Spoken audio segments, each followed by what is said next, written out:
So you're right. Right, today, checking out Conquest at Kismet.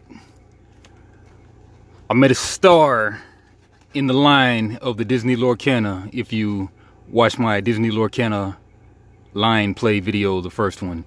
But yeah, I picked this game up.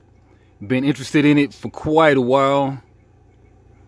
Victory Point Games, they also made one of my other favorite TCGs, Twilight of the Gods by Chris Cluey, an actual Minnesota Vikings football player that's always on the Alaboom board game conversational channel. But anyway, gonna check this guy out by my guy Vales. Got of course, this evening I'm gonna drop the play of this with Vales, so be on the lookout for that. 4 o'clock today. But I've been meaning to do this for months too. Is throwing my boy electromagnetic radiation Omega Investments on YouTube. Go give him a subscribe. But circa 2007, the thing has been like, you know, bringing the CD player in here, but finally thought to really do that, so let's check it out.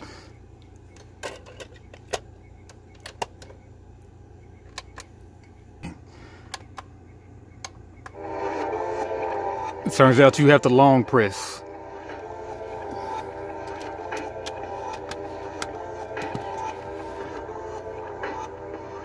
Alright, cut that down a tad. Alright, Conquest at Kismet. Storm versus Trice. They got smart and they just used the same box for most of the same size games, but then they just give a slipcover. That's pretty smart.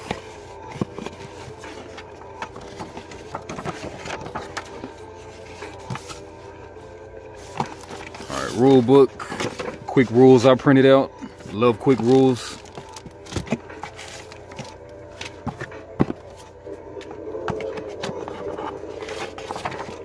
Games they had coming up at the time: Icarus by Reiner Knizia, How High Can You Fly, Healthy Heart Hospital, and Conquest at Kismet, Tragic the Blathering.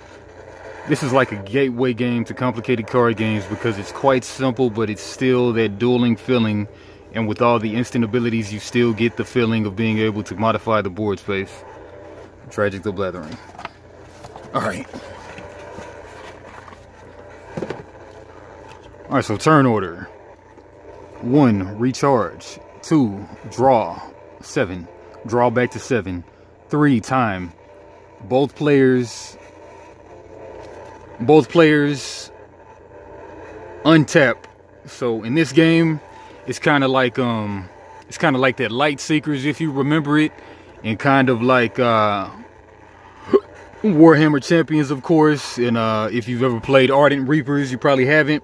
But this is a game where instead of just tapping to the right, with this one, you're gonna tap to the left, and that's 1 time.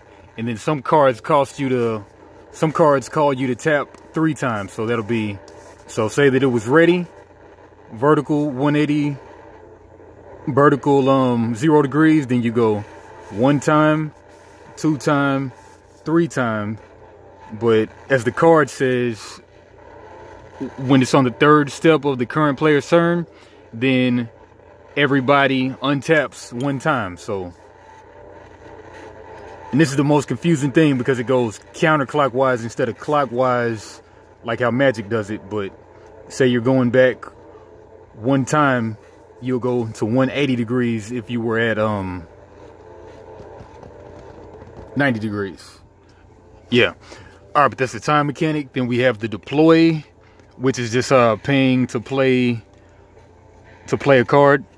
And then battle stations, that's when you do the battle phase. All right, but that's the quick reference card. And then this ability activates if the attacker's card pulled from the combat stack. And this ability activates if this is the defender's card pulled from the combat stack. Yeah, so attacker's card from the combat stack and defender's card from the combat stack. So it's like the game has a gambling kind of thing. Pretty cool mechanic. So you're gonna shuffle whatever cards are going into the combat stack. You can put how you can keep on, you go back and forth, which is the battle stations. You go back and forth putting the card into the combat stack. But the card that comes up could be the attacker's card, which would benefit you if it's the attacker's turn, or it could be the defender's card, which could benefit either you or the opponent, depending on if you're attacking or defending. So cool little thing. And then whichever card comes out, that's what card that the combat stack benefits. But like it's a big probability thing. But and then the gears, this is the ability text of the card. All right, going into the real rule book. All right, intro. Conquest at Kismet is a 2-player turn-based head-to-head card game set in the fictional galaxy of Rakrok. Large motherships comprised of evolved humans wander the space lands for control, utilizing a lottery-like method for combat. Players battle one another until one of their motherships has been destroyed. And J. Vales says, I'm honored to be able to introduce you to my game. While at its surface, this game is a typical head-to-head card game, it's important to understand that Conquest at Kismet breaks a lot of the traditional card game mechanics. Keeping this in mind will help you understand the game better. Our parts of the game, the cards, the mothership cards. So yeah, so you've got... Okay, yeah, so got these chits. These are just like your...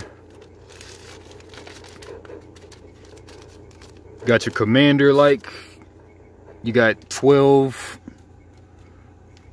hits you can 12 hits that you can sustain, I believe. And then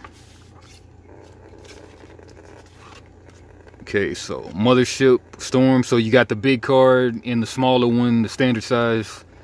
You can use this just for show, like a big old commander, or not, but I mean helps differentiate and you don't have to shuffle it back into the deck. But yeah, so energy limit 6. So these are just like lands. You just spin the battery or whatever to pay for the cards. So like this card will take 3 batteries. And then support limit 3. Forget what that is precisely, but and then attack value 1. So it has a base attack of 1 to do 1 damage to the guy. Got a lot of feedback on this one. Man, you got a long press on this thing. All right, going to number 3. Oh, okay. Maybe it's just the speakers blowing out. All right. There are 3 major card types in the game. Mothership cards, went over those. There's a blue one and a red one. Now see, like this first intro to the game is just blue and red. And we're back.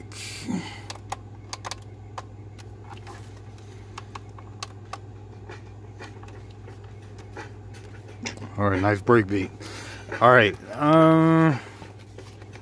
Okay, so armament cards. The primary driving force of the game is the arms cards.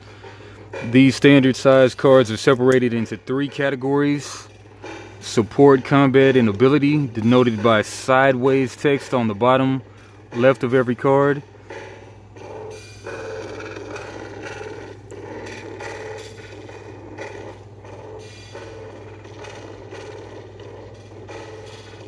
Alright, support cards are used as attachments to your mothership and provide an extra ability or bonus in the game.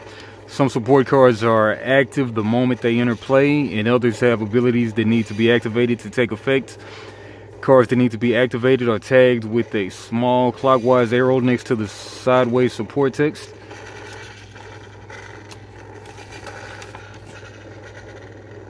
Combat cards are only used in combat. And ability cards are action cards that can be used at any time during play if the player can meet the required energy cost. And tokens, energy tokens, yeah, damage tokens, retribution tokens. Didn't use these, I don't believe.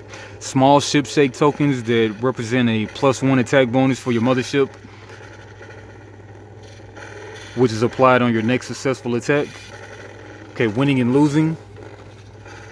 If a player has a number of damage tokens on the mothership that is equal to or exceeds its whole value, the mothership has been destroyed and they've lost the game.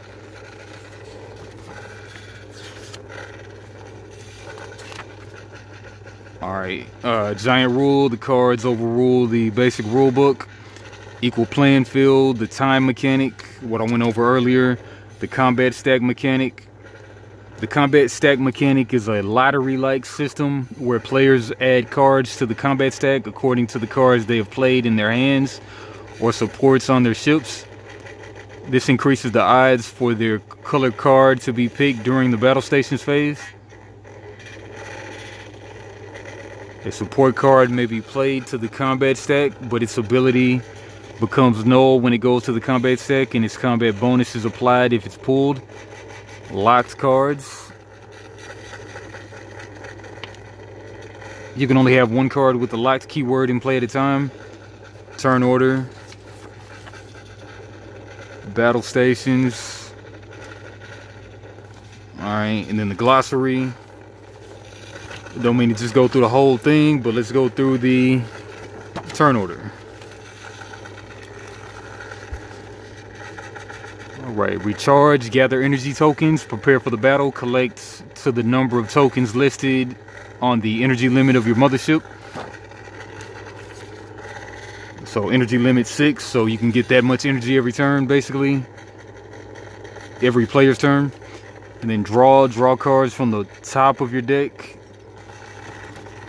Let's see that next funky drum beat. Alright, draw. Draw cards from the top of your deck to the maximum hand size of 7 cards. Some cards may allow a player to increase their hand size beyond 7. And then if you have exhausted your deck while you still have cards to draw, shuffle the discard pile and make a new draw pile. Your opponents may rotate all cards one time. Every tap card that's in play is in cooldown is rotated 90 degrees clockwise.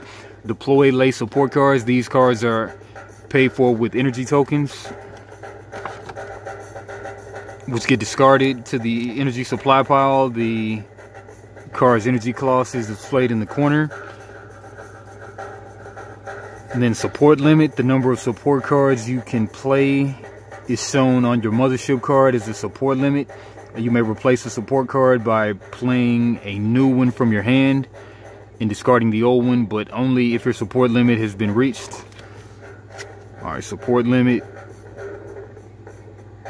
Yeah, so support limit. You can only have 3 like field spells out at a time with this Storm mothership. Forerunner can have 3 as well.